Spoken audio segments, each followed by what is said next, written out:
Hello, everybody. My name is Kira. If we have not met before, I am a former troubled teen, and I now work with struggling teens and their families and share about my journey online. And I'm filming this video for members of my parent support group. If you are not a part of the group, you can find a link to join below, and I post lots more videos and posts there about adolescent mental health and parenting and recovery. So I'm here today with my mother. This is my mom. Her name is Colette. I'm going to call her Hello, mom, everyone. obviously. And I get asked questions all the time about her experience during that whole stage of my life. And I paraphrase what she has said to me. And I thought how wonderful it would be if you could hear directly from her and her own thoughts. So today I'm going to be interviewing my mom about her experience during my troubled teen years. So, Mom, is there anything you would like to say at the beginning before we go into the questions from different parents? I would just like to say that I'm speaking now, being in the position of having come out the other end of it, because you were in obviously a much better place. But I so clearly remember those times, and I hope that nothing I say will come across as being flippant in any way. I have so much empathy for teens and for their parents when they go through this difficult time. So I just hope I can say some things that will give you all hope.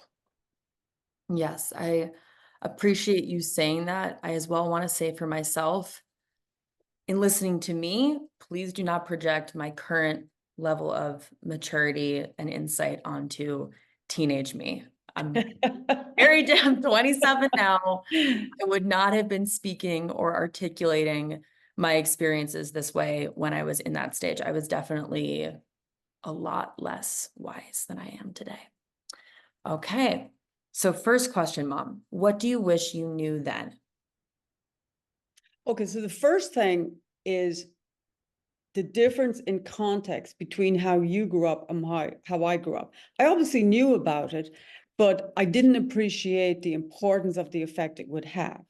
So let me tell you some of the things I'm talking about. I grew up in a small rural farming community in the middle of Ireland, and I was part of a community of friends and a community of families who knew each other over generations. It was very culturally cohesive. There were very well established mores around morality and how people behaved. And it gave me a great sense of stability and also a sense of continuity as I grew up and as I became a young adult. And that was baked into my basically baked into my bones, and it was the lens through which I looked at the whole world. You, on the other hand, grew up in big cities. You were apart from extended family. Your dad and I were divorced when you were 8 years old. You changed schools many times, um, partly because of the divorce, partly because of work and so on. You had to adjust to new situations and try to build new friendships. And whilst that kind of comes natural to a young child, as you got older and became a teenager, that just became much more difficult. And I could only try to understand the challenges you were facing. I'd no template to try to understand what was going on with you when things went awry. Particularly when you started experiencing this debilitating depression and anxiety, and when you started using self-harm as a way to cope with that. That the notion of self-harm was so counterintuitive to me, I just couldn't wrap my head around it. So whilst I had originally thought about all the privileges you had and why had thought like, why shouldn't that set you up, to cope with all of this stuff? I didn't pay enough attention to the foundational things that you were missing. Mhm. and the impact that that had on you and how you experienced your world. So just having that insight was the first step that allowed me to see some changes I had to make in the way I looked at things. Yeah. It's very worthwhile to bring in the context of cultural and social changes. Your child, as I was, is not growing up. Your child is speaking to the listeners, but me to you, it's not Yeah, growing up in the same world that you did. Even if they're growing up in the same country, they're navigating a completely different landscape that comes with very different pressures and expectations and stress. right, And one thing I often say to parents who have this total bewilderment of why is my kid acting this way is you don't have to understand it completely because you probably won't. You can just start by being curious as you were, and instead of seeing that lack of understanding as this irreconcilable disconnect, like I just don't get them, see it as an opportunity to try and step into their world a little bit more and understand what they're dealing with day to day and how life feels to them, because it is very different than it was for you. right, Yeah. right. What else? What else do you wish you knew? The second thing is I wish I had a template to frame your situation in a way that would help me as a parent be more effective Mhm. at helping you grow through it. Mhm. The template that I was given was that there was a chemical imbalance in your brain that was causing you to be Yeah. depressed and anxious, and that any acting out was basically a response to that chemical imbalance. And that was the main explanation. Mhm. And that didn't actually turn out to be very helpful. So I was looking for other things to understand. And it took me a while to find something, but one I came across was the idea of basic psychological needs. Mhm. And a psychological need is defined as a psychological nutrient that's essential for an individual's adjustment, growth, and integrity. Basically, it's essential for your well-being and your flourishing. The authors of this approach defined just three. There, we all could come up with a long list, but they defined it to three, which I actually think is a bit more helpful. And these three are autonomy, competence, and relatedness. So Mhm. autonomy is the idea that you get to feel some sense of independence and you get to make your own decisions. Competence is the idea that you can develop skills and Mhm. mastery of certain things, and that helps develop your self-confidence. And relatedness is the idea that you can connect with people, that you need to connect with people, and you need to feel you are significant. You are a Yeah. significant other in the lives of some people. Now, if Yes. I use that template to look at what was going on with you Mhm. and to try to understand your behavior as an attempt to make up for the fact that you felt lacking in some of these ways, that's a much more productive and helpful way for me to understand what was going on. Yeah. And um, so I would encourage all parents to look for something that is helpful to you, that Mhm. feels right. I think that's the template you use in a lot of the work you do now with people. Absolutely. Okay. It's really that's what it all comes back to. Teenagers are trying to meet their needs. They're not trying to hurt their parents. They're not trying to be ungrateful or difficult. They're motivated by their needs. And to something you said before, in the first point, needs go way beyond physical. It's not just about being clothed and fed and housed. People have needs that are, and I love that the word you used was nutrient, because I talk about emotional nutrition and the importance of emotional nutrition because it feeds us, like it nourishes our soul from the inside. And I think that the needs you identified of mastery and belonging, or it was competence and autonomy and relatedness, Right. use different words, but I would as well say a child's needs go beyond what parents can provide. The need for competence or mastery is that they need to feel capable and competent and adept at navigating the world and developing skills in their own way. That's something parents can support, but you can't do that for them. Right. So it's not always a fault on the parents' part when the child is trying to meet their needs and maybe struggling with how to do that in a healthy and sustainable way. And I just want to highlight as well the importance of relatedness and belonging, because in my work that I do with teenagers and families, I see that as being so core and something that so many teenagers are missing. Again, because going back to the first point, the way that the world is set up now, most people are not growing up in the way that you did. I've had the privilege of going to Ireland many times, and it's a very different experience growing up in a community like that, where we go to get eggs from, Agnes up the road and she knows the whole Right. family. Like, that's not the world most people are growing up in. So these are essential psychological nutrients that we need to find ways to bring into teenagers' lives. Right. Okay. Is there another point or something else you would like to add Oh, about? yes, there's one last point that I think is very important. I Yeah. wish I knew that the promise of medication greatly exceeds its results.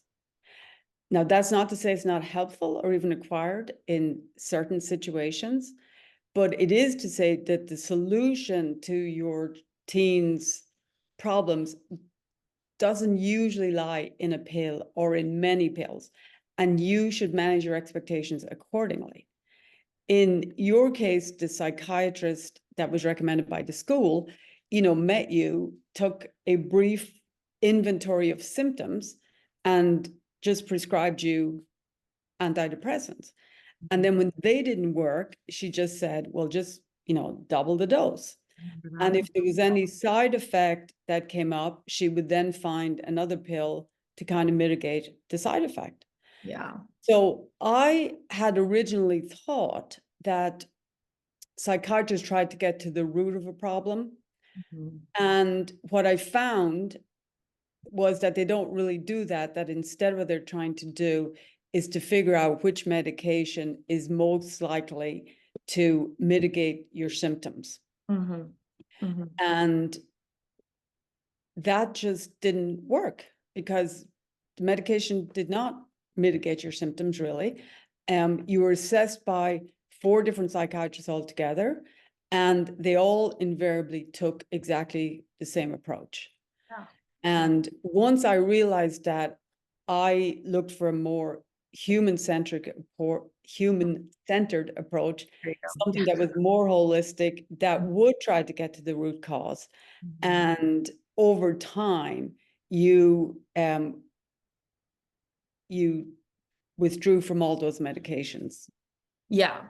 So I Yeah. think at the very least, what a parent needs to do is just to educate themselves about psychoactive drugs and the side effects, because psychiatrists don't usually tell you these will be the side effects. Yeah. And it's a very involved subject, and it probably deserves an episode on its own. The only message I say is educate yourself. Yeah. Yeah. Yeah, I agree with all of that. I remember when I first started antidepressants, it was either Lexapro or Wellbutrin, and I was so excited because I thought that I finally had the magic pill. And I thought, I'm going to take this and it's all going to be better. Thank Right. goodness I got the gold. And it didn't happen. And I was almost more devastated because I had built it up to be the remedy in my mind. And then, as you said, there was a point where I had one of those, Monday, Tuesday, Wednesday pill boxes, and I had like 8 different pills in them because Right. one lowers my heart rate and one makes it difficult to sleep and one makes it difficult to pay attention. And they're Right. all just interacting and counteracting. And so, obviously, to reiterate what you said, seek advice from a qualified mental health professional, but just as well, take the time to educate yourself. And again, just to manage your expectations about what they can do. Right. Right. Okay. How did you let go of control, especially when you see a child, me, going down a path that me, may later regret? Um, letting go of control is really difficult, especially in this day of active parenting when it's almost like a competitive sport. Yeah. Um, It's very hard for me because initially I felt that if I let go of control, I was abdicating responsibility on my part. Mhm, My idea was is that if you hadn't internalized control in some way, then I had to fulfill that role for you. mm, And in many ways, that was a very practical response to situations, particularly if I felt you were putting yourself in harm's way, in which case I just had to step in and take control. mm, Now, I would say that I had another insight that came with time, because not every control situation is a life and death situation. And what I realized is that there was something more going on. And that is that on a deeper level, I had a story in my mind around how your life was going to unfold. mhm, And it didn't have a very specific outcome in mind. It just had a general expectation that you would have a good outcome. That mhm, if I did everything to set you up for success, then your mhm, life would unfold in a healthy, well adjusted, fulfilling way. And mhm. that clearly wasn't happening. Yeah. So I have to admit, when it comes to that part of control, Mhm. I didn't willingly let go of control, but control demonstrated very clearly to me that control let go of me. Yeah. So I Mhm, realized I had control of some things, like whether or not you got the car, whether or not you were allowed to stay over at a friend's house. But there were lots of things I didn't have control of. I could, for example, enroll you in a new school on one of the many times when your schooling was interrupted because of your illness, mhm. but I couldn't make you study. I couldn't make you want to do well at the school. Yeah. So you're all familiar with the old adage that you can take a horse to water, but you can't make them drink. So I kept finding myself in that situation over and over again. And I needed a mental adjustment to allow me to let go and not feel guilty about things I didn't have any control over. So gradually, I stopped conjuring up some catastrophic outcome way down the road. And Mm, instead, I focused on what I could do in the moment.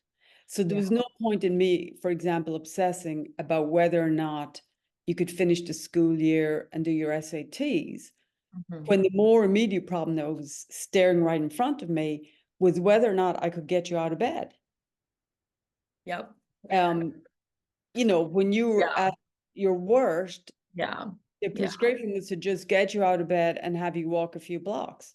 So I narrowed my focus to what was realistically achievable. Mhm, And I settled for trying to place guardrails around you to keep you safe, in the hope that over time you'd mature mhm, and guardrails wouldn't be needed anymore. mhm, And I realized that you were the director of your own life mission and that you had to be motivated to embark on that mission mhm, all by yourself. And my role was to give you support and to love you, but I didn't get to be the director. That was your job.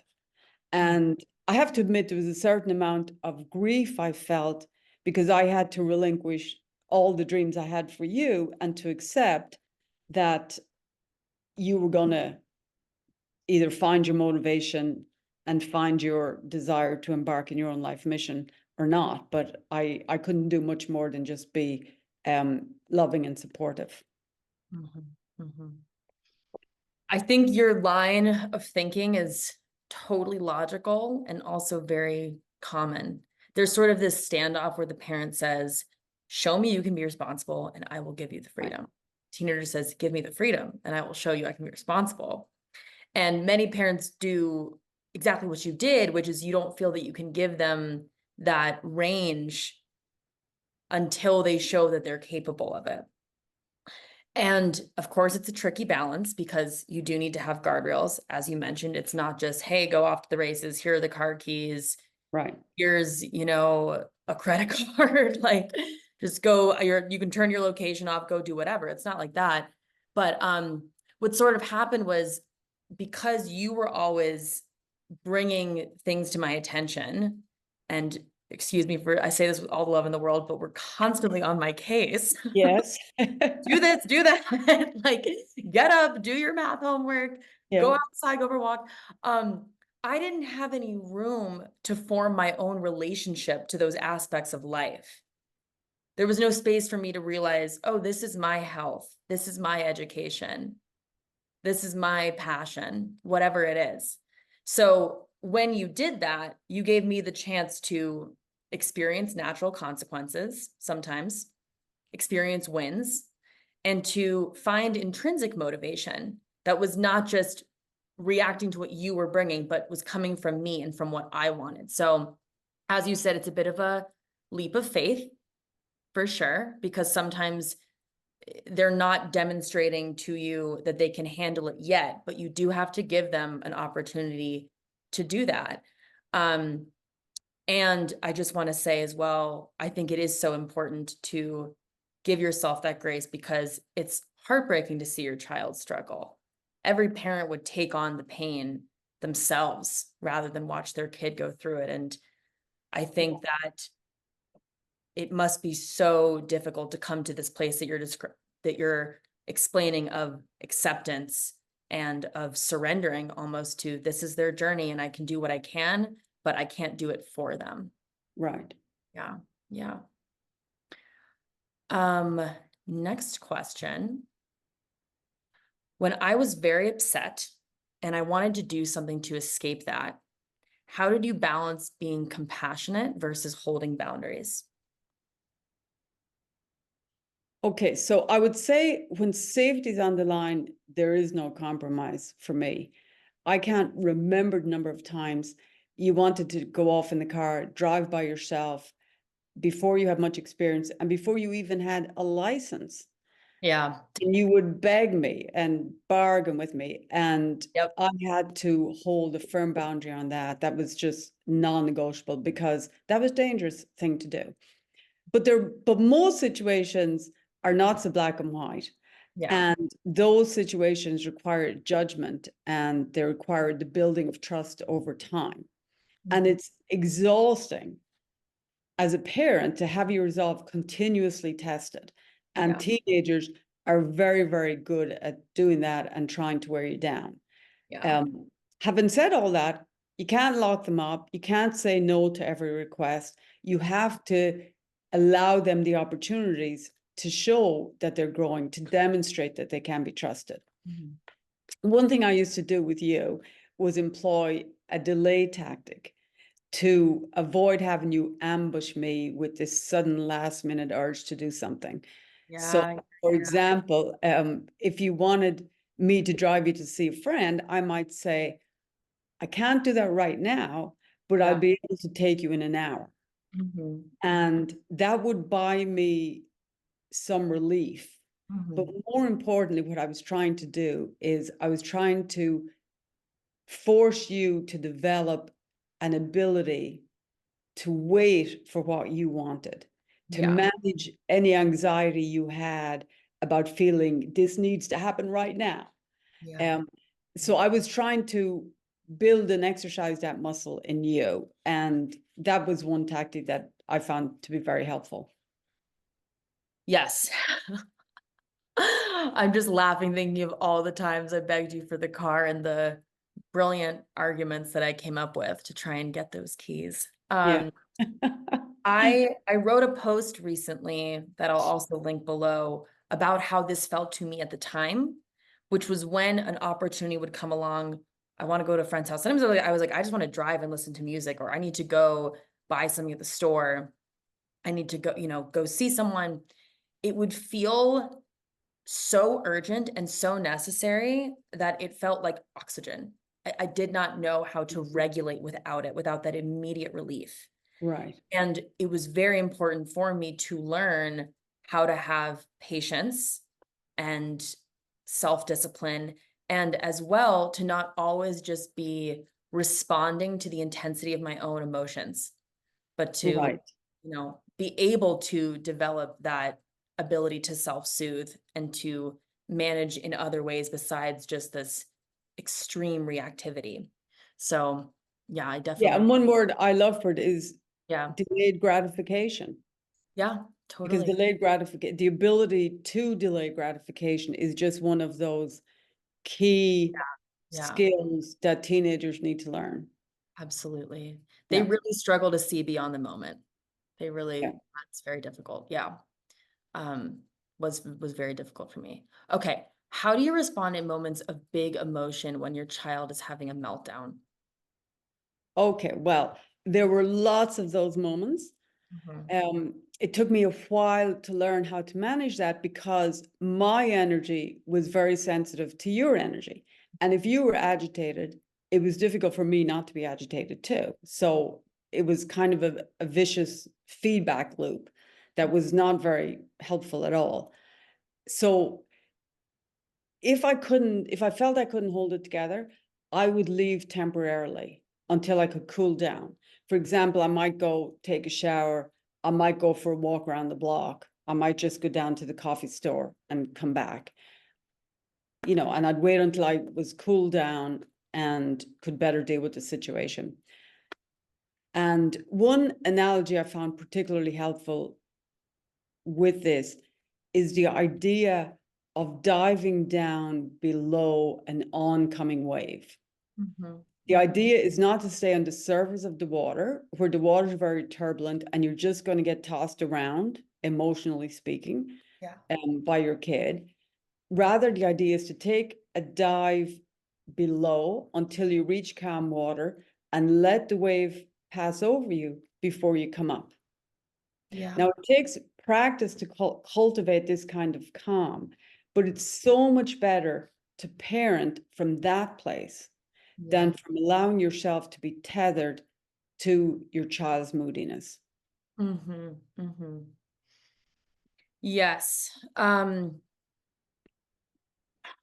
I need to make a whole other video on this as well because I have a framework that I use for a coping state and a growth state, which is like sometimes your child is only in a position to cope and how you need to respond to that. And I'll actually link below a worksheet that I have on that. But I wanted to bring this question because going back to the previous question, I remember there was a night where I was harassing you about I needed to get my nose pierced. And it was the most important thing to me in the world. It was like, And please it had don't to make me that. happen It now. had to happen at that moment, or I was just gonna dissolve or Yeah. combust. Um, and you left. And when I explained that in this post, a lot of parents asked, how did you feel? Sometimes I feel so overwhelmed. I feel like I need to leave. And I think the analogy you gave is really helpful um, because it's not about abandoning your child. It's about you getting to a place of your own rootedness and calm before you engage with them. That's Yes. super important. And I just want to say to that, I think for teenagers and for me, well, I had these warring parts within me. There were parts of me that really wanted your comfort and wanted your attention. And there were parts of me that were so angry at you and wanted my independence and wanted to push back. And it Yeah. was like, I didn't know how to manage those parts. I didn't want to show how vulnerable I really felt. It's kind of like when a teenager goes, threatens to run away and they leave the house. And then they're like, wait, no one came looking for me? Like, there's this sadness about it. And Right. I did that too, where I was like, I Yeah. can't, I'd say, leave me alone and go to my room. And then I'd come out and I'd be like, I can't believe she left. So it's very confusing for the teenager too, because they don't want to show that they feel that way. Right. Right. And of course, you're a human being too. Sometimes you need to take a breather Mhm. before you can access that place of calm. So what I would just say around that is when you do that, just explain to your child what you're doing and give them clear expectations. I love you, reassure them that you love them. I need a moment for myself. I'm going to go on a walk. I'll be back in about 20 minutes. So And we can talk about it then. yeah, Yeah. we can talk about the nose piercing then. And Yeah. you're not making them feel abandoned. You're just taking a pause for a minute while still maintaining that connection and giving them the Right. certainty. Yeah. Okay. What signs were there that I was finally on a healing path? Okay. So I would say that there were times I remember where you would have a good day and you'd be obviously relaxed and happy and feeling good. And then the next day you'd have a bad day and you'd say something like, oh, I knew it was too good to be true. Like, this is being depressed and down is really where I belong. And over time, you were able to string together a few good days.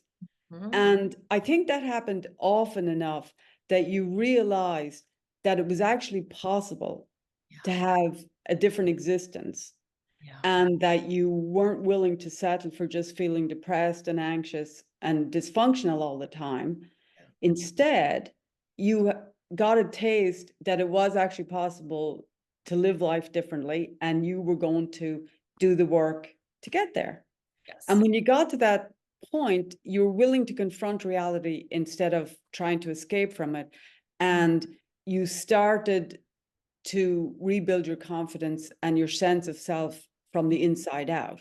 It Yeah. wasn't by any means a straight line. There was a lot of back and forth. But once you got a taste of that, and this is why I think it's so important when I talk about putting guardrails about a situation, is just like hold a place that's safe, and a place that allows and promotes the idea that somebody can feel better. And when they begin to feel that way, Yeah. even for a few days, it creates an alternative message to what they're otherwise feeling. Yes. Yeah. Um, Another thing that I remember very well was you just got better Mhm. at exercising your judgment around people and situations. Yeah. I remember you went off to a party with a friend, and I was nervous because this was a new friend. I didn't know her group of friends, and you guys were going over an hour away. Yeah. And I remember, that was one of those judgment calls I had to make. And I decided that I was going to let you go because you were settling into a new school, trying to get to know people. So I wanted to honor that. But I do remember saying to you, you don't know these people, you might feel uncomfortable. And if at any time anything feels the slightest bit off to you, call me and I'll go pick you up. And that's exactly what you did that night. And I was very relieved to see that you were paying attention to your spidey sense. I really want to emphasize something you said about how important it is for someone to have a reference point for how different they can feel.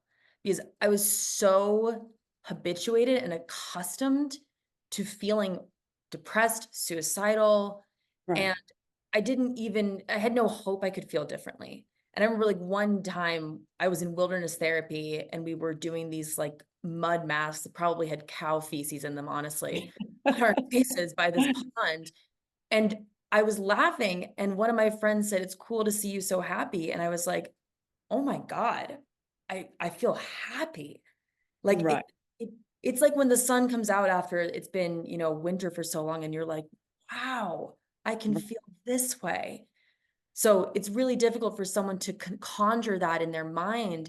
But even if it's just a few days, or as you said, like a stretch of a few days, when they have a lived experience of a different emotional baseline, that is so powerful. So, yeah, that definitely was a sign I was on a healing path. And also the point about me, yeah, just having better judgment because I valued Right. it. Yeah. What would you say to a parent in a similar situation? First thing I would say is get help. As much as we loved Kira, there was no amount of love on our part that could help restore Kira to her true self. There was nothing we could do that could ultimately heal her. So we definitely needed a professional with experience in situations like ours. We found a lot who weren't of much help, but the one or two who really got through to her helped her turn around. Yeah. And one thing we didn't have then was the voice of the teenager. We were talking to a lot of professionals. Some of them had never even been married, some of them never had kids. And they were telling us how to do this whole thing.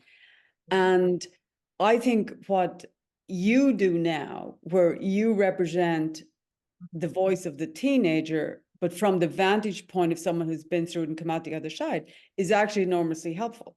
And I remember you saying at the time when you were making the case for why you should give up your corporate job and do this kind of work, you said, I want to provide a service that I wish was available to me when I was going through this. Yeah. So, yeah, so I think get a professional who understands, but also to the extent that you have access to people who are familiar from the teenage point of view, I think that's very helpful too. Yeah. What? So that was the first thing. So some more things I would say, um, cultivate compassion for your child and for yourself. Mhm, mhm, Um, and particularly try to practice that when you feel frustrated with your kid, when you feel resentful, or when you feel hopeless.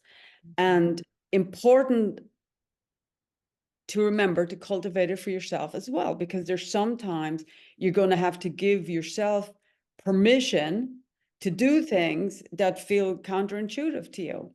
Things like I talked about earlier on, where you have to let go of control, even though you feel you shouldn't. And if that doesn't always turn out right, you have to forgive yourself.